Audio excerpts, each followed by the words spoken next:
Good morning, everybody. Welcome to Thunder's YouTube Garage.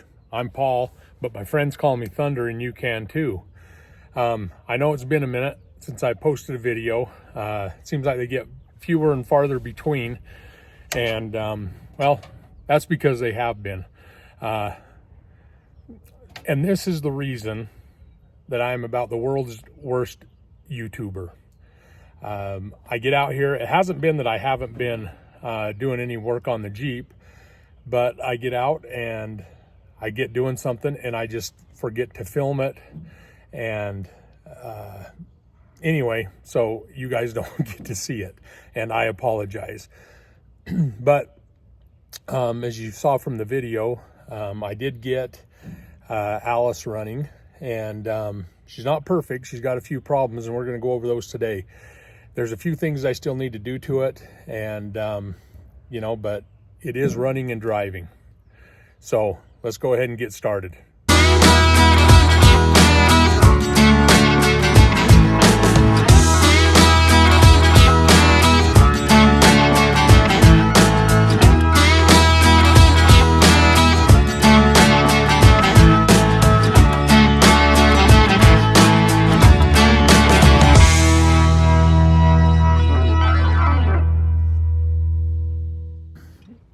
Instead of, I'm just going to go through, I don't remember what all I've already told you that I've done to it. I'm just going to go through and show you everything that I have done. Some of it may be a repeat, some of it may be new, but that way I know that I cover everything that I did on it already. Okay, so the first thing that you'll probably notice is the tires and wheels. Those are original Kelsey Hayes wheels that I had, and I just kind of threw a quick coat of Rust-Oleum on them just to make them all the same color, and anyway, make them all look good. It's got new tires on it. Those tires are let's see, they're Komodo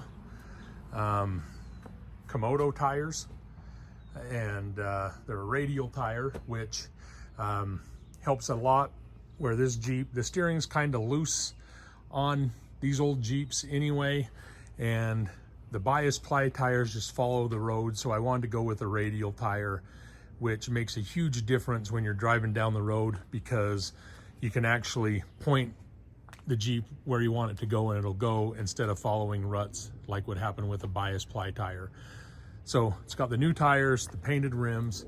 You'll notice that it has a bumper on it now, and this bumper was actually off of the green Jeep that I have showed you in some of the videos. That I just took it off that Jeep because I'm going to part that Jeep out anyway, and I needed a bumper. So got that bumper on there with the tow bar.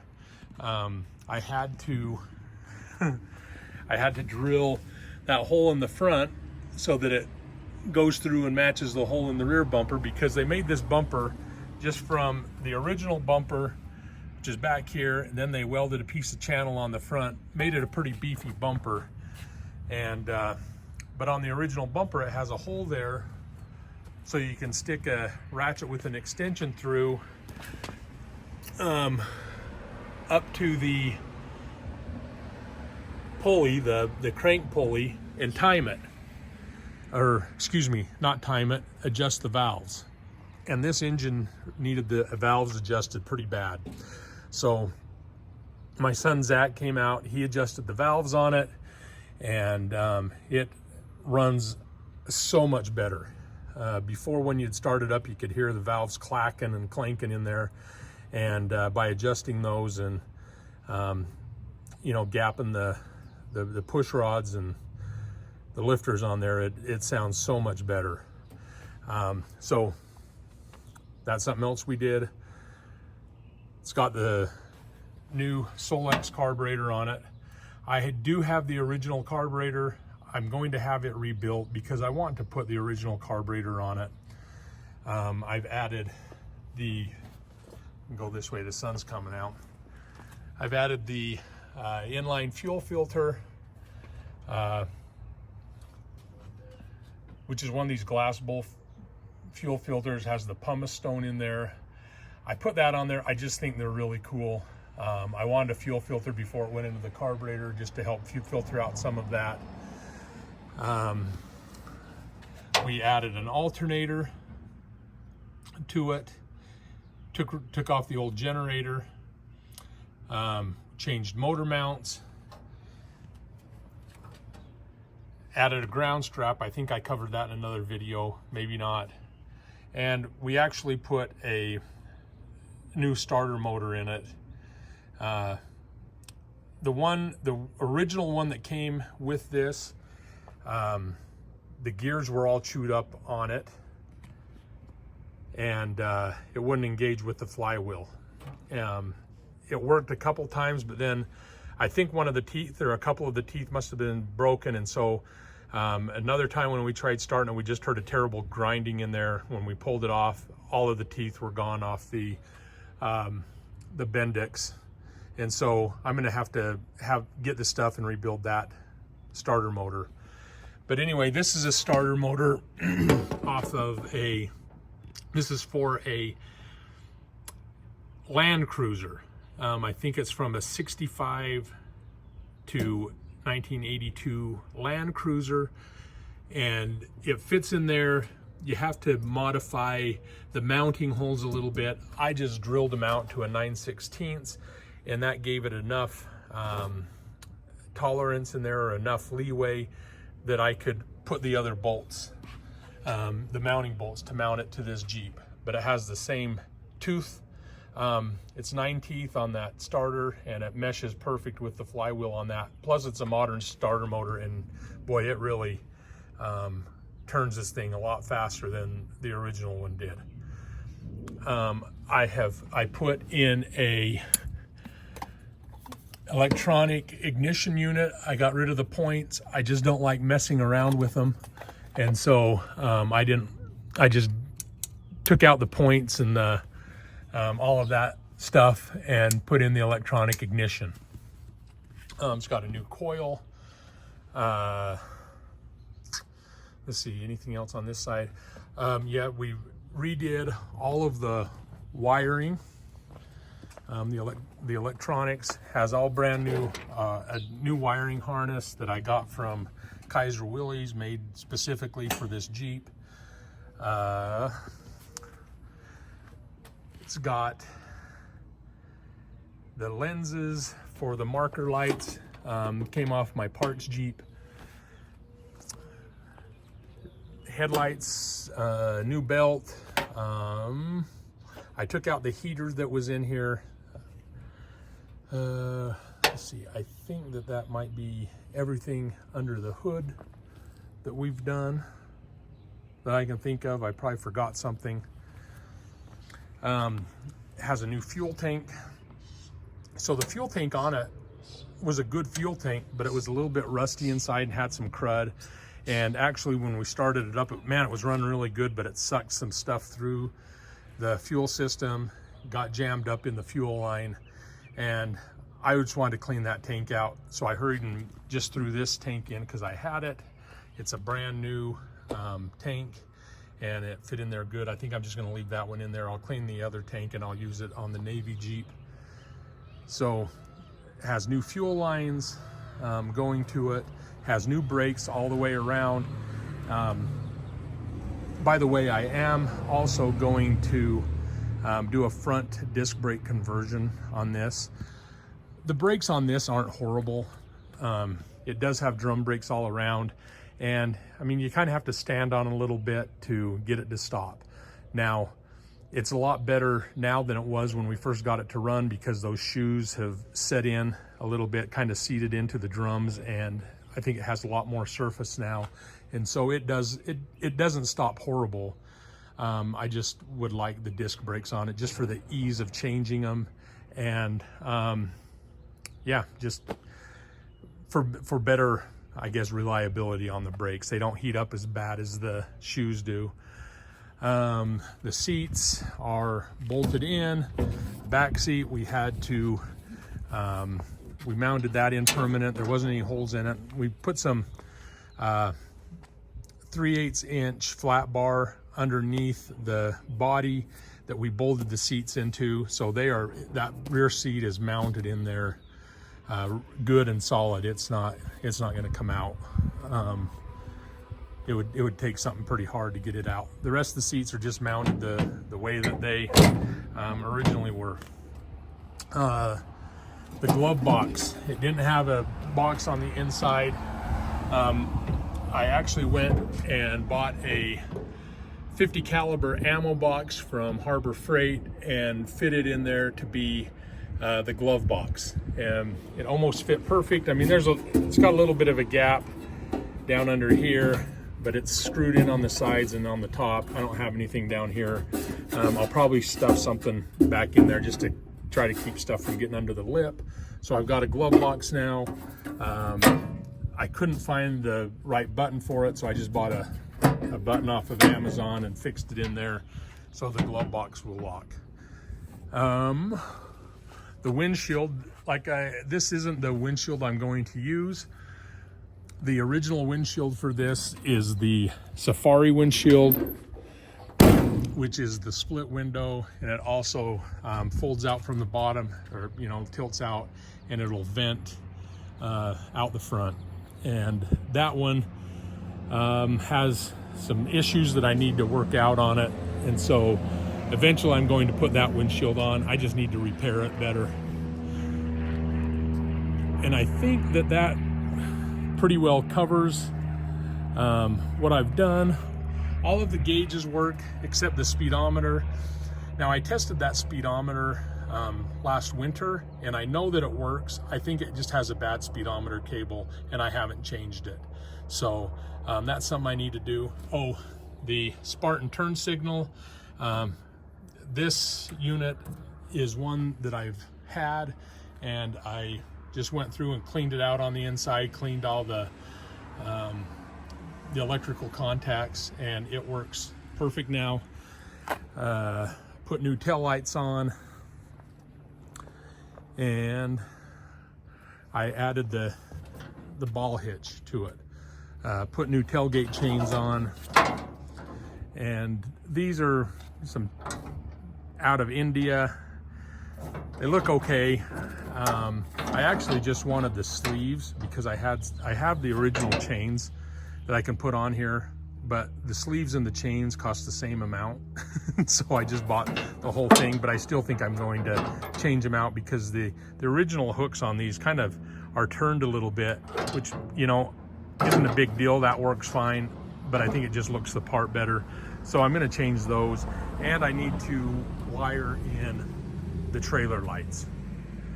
So now, one of the things that I still need to do on this, and it's something that I didn't notice at first, but if you look at that Jeep, you can see that it leans a little bit to the right. It's got a bit of a saggy bum to the right side, and so I got under there looking around trying to figure out why, because I never saw any broken leaves on it. I wondered if the frame was bent.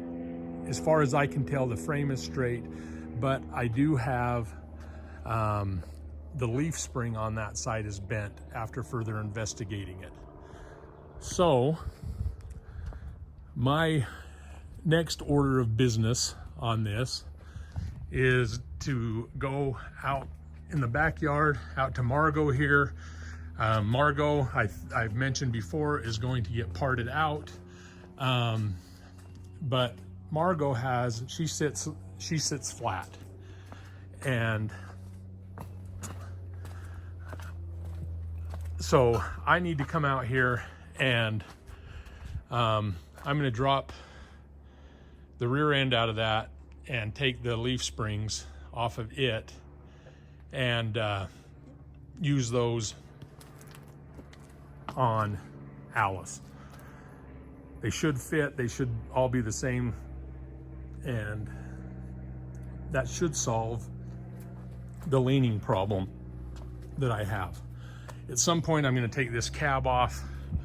I'm using it for storage right now just to keep stuff dry, and but I'm gonna take this cab off, and it's, you know, it needs a little bit of work too. It's kind of been old, and it's been farmerized over the years and has holes in it and stuff like that. So that's a project I'm gonna try to do. It's got some drill holes here. It looks like somebody may have had lights mounted on the back, which actually may not be a bad idea. That'd be kind of cool. Maybe mount some brake lights, some tail lights up there, or spotlights, I don't know. But you can see that door doesn't shut tight. It's a little bit sprung. See if I can straighten it out. The thing this has going for it is all of the glass is good.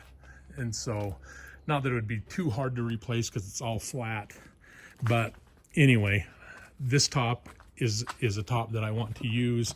It's a Koenig top, and I want to use it on Alice, the golden Jeep, the golden child up there, you can see. Okay, now to the windshield. This is the split windshield frame. This portion of it, it was a little bit bent. I think I talked about this in another video also. The main windshield, which is back here, the main windshield frame is right here, and it is bent actually pretty severely, and it would make it so that the vent part on the Safari windshield wouldn't open all the way. And when I was going to try to straighten it, but as I got working on it, you could just hear the rust and everything on the inside of it. I think over the years it's just leaked down in there. Water's leaked down in there, and it's just caused everything to rust away. And so this frame, I'm not going to use it. Now, it happens to be the same dimensions as all of the other standard windshield frames. I have this windshield frame, this black one, that seems to be, I don't even know if you can see that in the shade. Let me move it over here.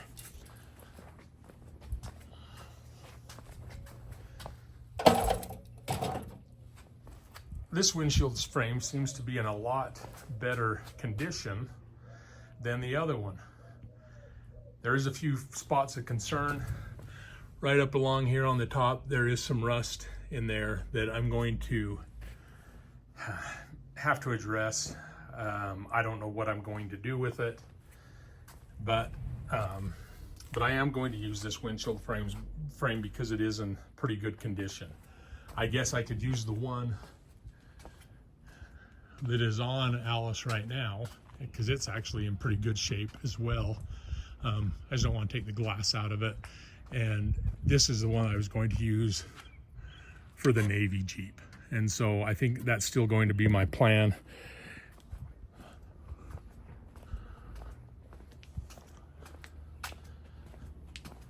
So I'm going to use this windshield frame. Now the difference is that the windshield wipers on these were mounted in this part here. The hood latch, where when you lift up the hood, it actually has a latch that hooks to the windshield frame. That goes there.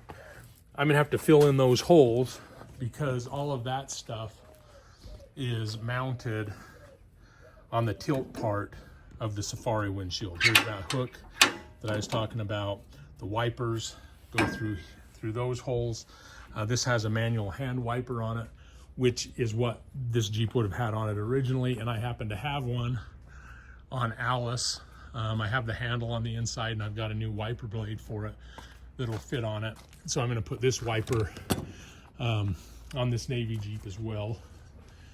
But the biggest thing that I need to do is the hinge. Now the way that the hinge worked on the Safari window is it has this little loop part, and it fits in a part on the main window that's a little bit bigger. It just kind of slides in there, and that's what creates the hinge. It just, you know, kind of rolls around it. I don't have the ability to recreate that piece on, that is, here, I'll show it to you on this old original windshield. It's this part here. It's just curled sheet metal. I don't have the ability to remake that. And so I'm not going to. I think that the easiest thing, hi Zach. Hi. Zach's getting ready to go to work this morning. I think the easiest thing for me to do is to use this piano hinge and affix it to both sides of the window and make the hinge out of it. I know that's not original. I don't know what else to do about it. That's the best solution that I can come up with to make that windshield hinge like it's supposed to. So that's what I'm going to do.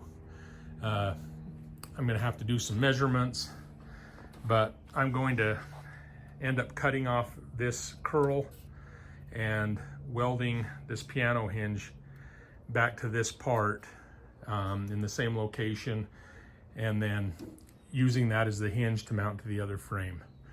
And then I'll just need to get some glass cut for it. I do have the glass for it, but it was really pitted and scratched and everything else. So I'm just going to get new glass cut for it to go in it. And then I will be using this Safari windshield on Alice. Okay, well that kind of wraps it up for this video, I think. I will try to be better about filming what I'm doing and do more regular posts. That being said, remember to love God and to love your neighbor. I believe that that is the key to true happiness in this life. And I will see you next time. Thanks for watching.